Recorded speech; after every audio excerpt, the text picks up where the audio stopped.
Sadia totally fail হয়ে গেছে। So আমি ভাবলাম যে তার ভাগ্য নিয়ে আরেকটু আমরা নাড়াচাড়া করি। সে নাকি অনেক ভাগ্যবান, এই যে এই জার্সি পরা পুরা কুফা, কিন্তু ওর বিশ্বাস যে ও এটা পরে জিতবে। সো একবার যেহেতু জিতে গেছে, আমি দেখি আমরা ওরে হারাইতে পারি কিনা। প্রথমে দেখ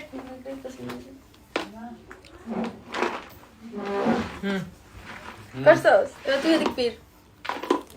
ওরে আল্লাহ, তাড়াতাড়ি করো। ওকে খা।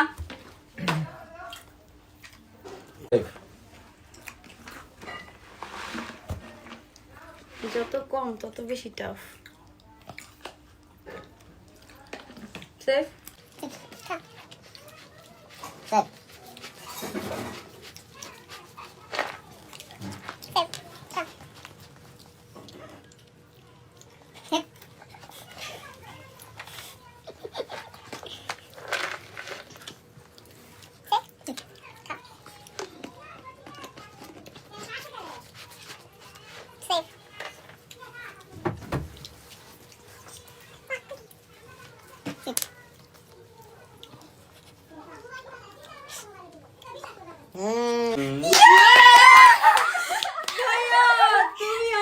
কিছুই না, তোমার মানতে হবে তোমার বই, বুঝছো? সুপার পাওয়ার আমার কাছে তুমি কিছুই না।